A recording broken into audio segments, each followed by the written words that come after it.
요 질문을 좀 드리고 싶은데 지금 논란이 되고 있는 게 한동훈 법무장관 시절에 사설 여론 조성팀이 운영이 됐다라는 의혹이 제기가 되지 않았습니까? 네, 그렇습니다. 지금 의원님도 법무장관을 지내셨습니다. 자, 네. 법무장관이 사설로 여론 조성팀을 만약에 정말로 운영을 했다면 이게 법적 문제가 있는 겁니까 없는 겁니까? 당연히 법적 문제가 있죠. 말도 안 된다는 얘기고요. 예. 일단 공무원법 위반은 너무 당연한 거고 예. 그다음에 업무방해죄 등 여러 가지 혐의가 문제가 됩니다. 게다가 제가 언론을 통해서 그 장해찬 전 최고위원이 공개한 문자를 봤더니 예. 법무부 장관에게 보고 드림 요게 있더라고요. 예, 보고로는 단어가 등장합니다. 예. 네, 보고를 했다고 돼 있습니다. 그러면 당연히 수사를 통해서 이 사설 댓글팀의 조직 관리 누가 했는지, 비용 누가 됐는지, 당시 한동훈 장관에게 언제 몇 번 보고를 했는지 등을 다 조사를 해야죠. 실제로 저는 아주 궁금한 게 하나 있는데 예. 이 장해찬 전 최고가 아주 치명적인 그 공격을 했지 않습니까? 네. 통상 한동훈 씨의 스타일로 봐서는 즉각적으로 장해찬 씨를 형사 고소를 해야 되는데 아직 안 했더라고요. 예. 조금 전에 저희가 한동훈 캠프 대변인과 인터뷰를 했는데 일단 법률 검토는 하고 있다라는 답변은 나왔습니다. 저는 저희가 이미 그 발의한 한동훈 특검법 안에 네. 이번에 문제된 사설 댓글팀 그 운영 의혹도 추가해서 법사위 본회의 이렇게 거쳐 나갈 생각입니다. 그것도 추가하실 계획이십니까? 네, 그렇습니다. 근데 이 댓글팀이 지금 이른바 한동훈 여론 조성팀 말고 이른바 김건희 댓글팀 의혹도 불거진 바가 있는데요. 이 점은 어떻게 네네. 지켜보십니까?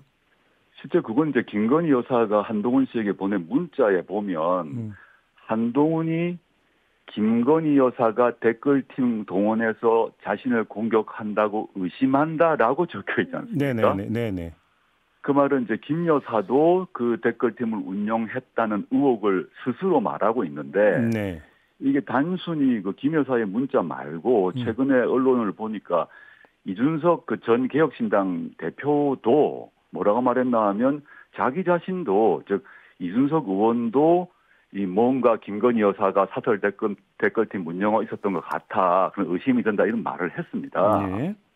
그렇다면 지금 김건희, 한동훈 양측 모두 사설 댓글팀을 운영한 의혹이 있거든요. 네. 저는 두 팀 모두 좀 조사받아야 된다고 생각을 하고 과거에 드루킹 그 수사 아시겠습니다만 그 댓글 등등을 가지고 네. 김경수 지사가 실형살았지 않습니까? 네. 한동훈 전 법무부 장관 같은 경우는 공무원법 위반 문제는 너무 당연한 거고 그 외에도 업무방해 등의 문제가 되기 때문에 두 사람 모두 저는 그 형사 수사를 받아야 된다 봅니다. 근데 지금 그러니까 그 의원님께서 한동훈 여론 조성팀은 한동훈 특검법의 내용을 추가할 계획이라고 말씀을 주셨고 네네. 그거에 따르면 예를 들어서 이른바 김건희 댓글팀 의혹은 김건희 특검법에 포함을 시킬 수도 있을 것 같은데 물론입니다. 그렇게 접근할 특검법이 그렇게 접근할 것인지 아니면 네. 기존 수사기관에서 먼저 수사하는 게 필요하다고 보시는지 어떻게 생각하십니까? 저는 뭐 둘 다 가능하다고 보고요. 예. 기존 수사팀 즉 경찰 검찰에서 이 문제의 수사를 착수를 한다면 네.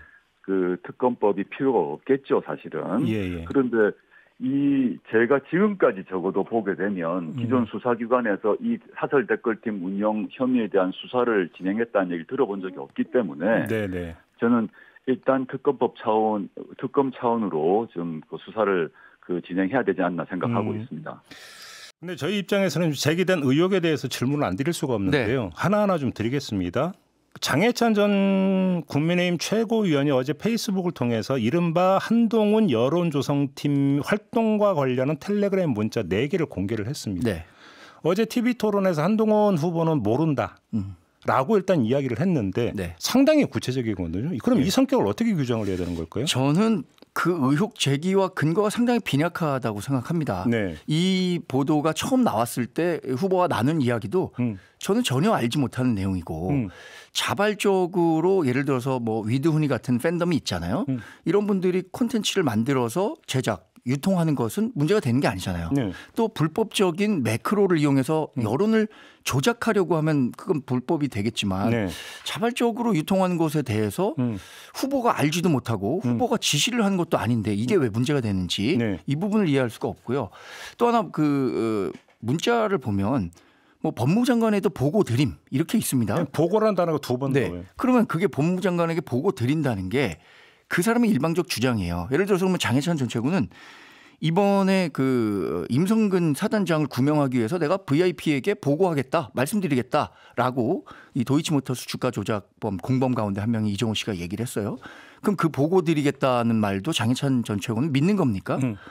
그러니까 이런 그 의혹의 근거가 정말 우리가 이건 꼭 반박해서 여론을 잠재워야겠다라는 수준의 의혹 제시가 돼야 되는데 그러지 못하고 그냥 자기 할 말하고 마는 수준이어서 장해찬 전 최고는요. 네. 지금 일종의 링 밖에서 야유를 하고 있는 관중에 불과하다고 생각합니다. 관중에? 그런데 우리가 열심히 링 위에서 경기를 해야 되는데 링 밖에서 자꾸만 야유하고 한 그런 사람들의 이 주장까지 일일이 반박할 필요가 있을까요? 저는 아직 이게 여론의 일정 부분의 반향을 일으키지 못하고 생각하고요. 장해찬 전 최고가 주장하는 바에 동의하는 사람이 많지 않다고 생각합니다. 네. 그래서 캠프 내에서도 전략적 침묵 뭐 이런 정도를 선택해야 된다고 할까요? 뭐 그렇게 설명드리겠습니다. 요 관련 질문은 이걸로 마무리하겠습니다. 장해찬 전 최고는 계속 일관되게 그러면 나를 고소해라. 왜 네. 고소 못하냐. 요 얘기를 계속 하거든요. 고소할 생각 없습니까? 저희가 법률적 검토도 하고 있습니다. 하고 있습니다. 상응하는 조치가 예. 이게 더 나아갈 경우에 예. 뭐 예정돼 있습니다. 결국은 관건은 그러니까 그 텔레그램 통해서 자신한테 그걸 보내준 사람이 누군지 실명을 네. 공개하는 게 하나의 이제 중요한 그렇겠죠. 그게 뭐 법률적인 사안으로 가는 중요한 징검다리가 되겠죠.